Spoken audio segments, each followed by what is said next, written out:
سيادة الدولة وكرامة وما يحفظ للشعب السوداني كرامته. Bu komisyon gerçekten çok ciddi bir yetkiler bulunmaktadır. أو شهر ديسمبر القادم 2025. تقدم الحكومة السودانية مثلا عندنا إعفاء جميع المساعدات الواردة من الرسوم الجمركية والرسوم الضريبية وغيرها.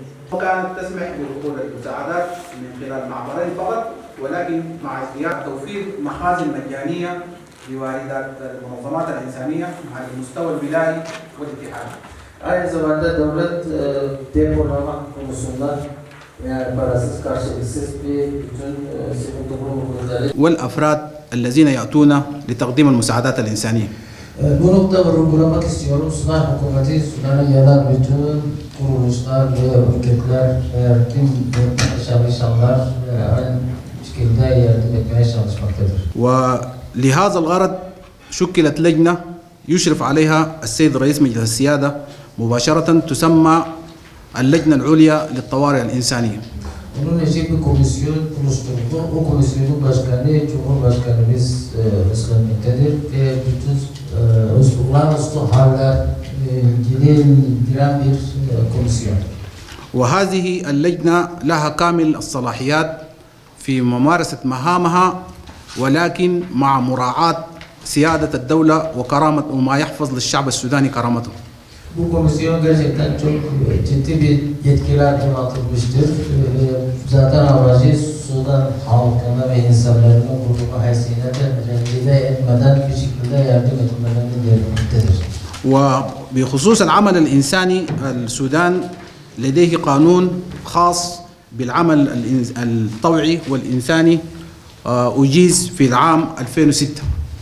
İnsani yardımlarla ilgili Sudan'da bir kanun var. 2006'da bu kanun yürürlüğe girmiş ve onun üzerinden bütün insani yardımlar yürütülmektedir. وقانون العمل الطوعي والإنساني السوداني يتماشى مع مبادئ القانون الدولي الإنساني والقانون الدولي لحقوق الإنسان. Sudan Yardımlaşma Kanunu uluslararası insani yardımlar kanunları aynı içerisinde çalışmaktadır. وبالتالي الحكومة عملت على كل الضمانات والإجراءات الخاصة بتسهيل وصول المساعدات الإنسانية إلى جميع المحتاجين في جميع ربوع السودان.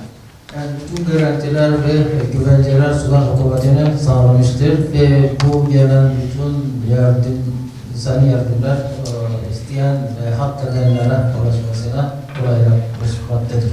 وكذلك تعمل الحكومة السودانية بجدية شديدة جدا لتوسيع رقعة المناطق الآمنة وتعزيز حماية المدنيين. Aynı zamanda bizim hükümetimiz güvenilir bölgeler oluşturmaya çalışır. Yani vatandaşlarımızı orada sayılma açısından onlara yapmaya çalışmaktadır. Teknik bir sunum yapıyordu.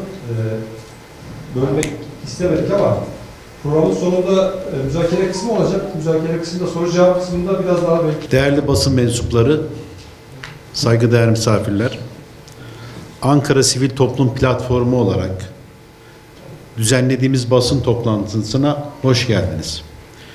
Platform ve bünyesinde bulunan yardım kuruluşları olarak açıklıyoruz ki Sudan Silahlı Kuvvetleri ile Hızlı Destek Kuvvetleri arasında 15 Nisan 2023'te başlayan iç savaş 2 yılı geride bırakırken ülkedeki insani durum her geçen gün daha da kötüleşmeye devam etmektedir. Sudan askeri, siyasi ve insani açıdan parçalanmış bir yapıya sürüklenmiştir. Kordofan ve Darfur bölgeleri Sudan Silahlı Kuvvetleri ile Hızlı Destek Kuvvetleri arasındaki savaşın ana cepheleri haline gelmiştir.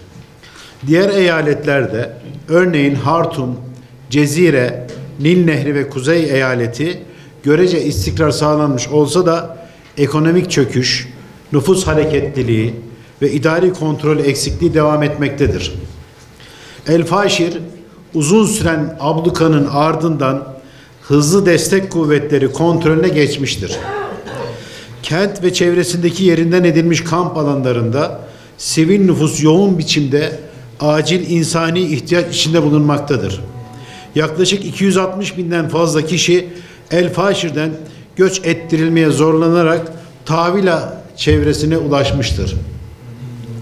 Sağlık altyapısı büyük oranda çökmüş durumda. Örneğin 28 Ekim 2025'te El Faşir'deki bir hastanede 460'tan fazla hasta ve refakatçi öldürülmüş, sağlık çalışanları kaçırılmıştır. Gıda, içme suyu ve temel hizmetlere erişim ciddi düzeyde aksamıştır. Özellikle kamp alanları ve göç yollarında gıda fiyatlarında dramatik artışlar olmuş, tedarik zincirleri kesilmiştir. Birleşmiş Milletler İnsani İşler Koordinasyonu Ofisi'nin, OÇA'nın yani, Ekim 2025'te yayınladığı rapora göre 13 milyon kişi ülke içinde yerinden edildi. 26 milyon 900 bin kişi acil insani yardıma ihtiyaç duymaktadır. Çatışmalar sonucu en az 25 bin sivil hayatını kaybederken 65 binden fazla kişi ise yaralanmıştır. Ancak sahadan alınan raporlar gerçek ölü sayısının 100 binin üzerinde olabileceğini göstermektedir. Halk açlık, sayısız acı ve ölümlerle karşı karşıya. Biz aşağıda imzası olan kuruluşlar olarak inanıyoruz ve açıklıyoruz ki bu katliamların arkasındaki ana aktör soykırımcı, Siyonist, katil İsrail'dir. Bu soykırımcıların batıl Nil'den Fırat'a kadar vaat edilmiş ülke saçmalığındaki hayalleri içerisinde Nil Nehri'nin geçtiği Sudan'ın doğusu da vardır. Ayrıca Sudan hükümeti Gazze'deki şerefli direnişlere en çok yardım eden ve destek sağlayan ülkeydi. Bugün Sudan için en acil ihtiyaç gerçek bir barışın sağlanması ve insani yardım koridorlarının bir an önce açılmasıdır. Yine başta Türkiye Cumhuriyeti olmak üzere İslam ülkeleri bu meseleye ağırlığını koymalı. Sudan'ın daha önce bölündüğü gibi tekrar bölünmesinin önüne geçilmeli. Soykırımın durdurulması için aktif rol üstlenilmelidir. Bu süreçte Türkiye yardım kuruluşları canları pahasına sahada Sudan halkının yaralarını sarmak için çaba göstermiştir.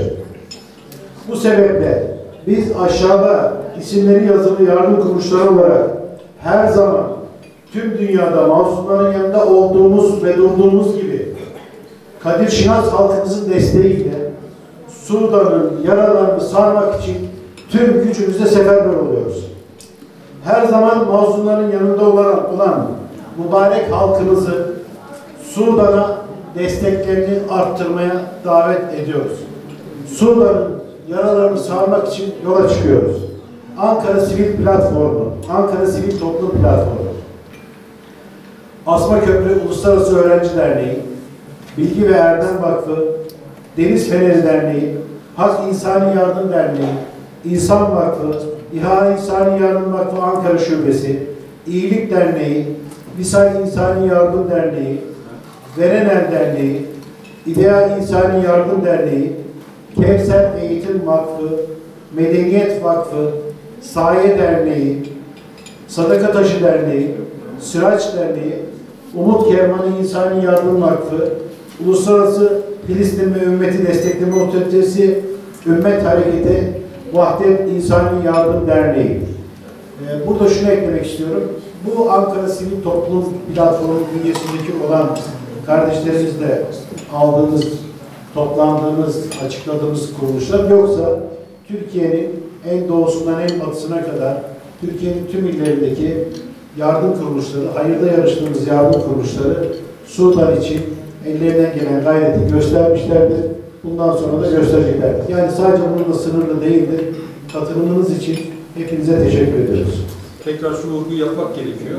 Aslında bölgemizde yaşanan gelişmelerin hiçbirisi İsrail'den ve uluslararası emperyalist güçlerden bağımsız değil maalesef. Yani açıklama içerisinde de bahsedildiği gibi aslında Sudan'ın bugünkü başına gelenlerin büyük ölçüde müsebbibi İsrail dostu işte Birleşik Arap Emirlikleri, arkasındaki Amerika gibi güçler Yani sonuç itibariyle yani burada bir Filistin mücadelesinde nasıl şey yapıyorsak yani tüm gövdemizle mücadele içerisindeysek Siyonizmle mücadelede Sudan'daki olaylar da bu mücadelenin bir parçası gibi görmek lazım.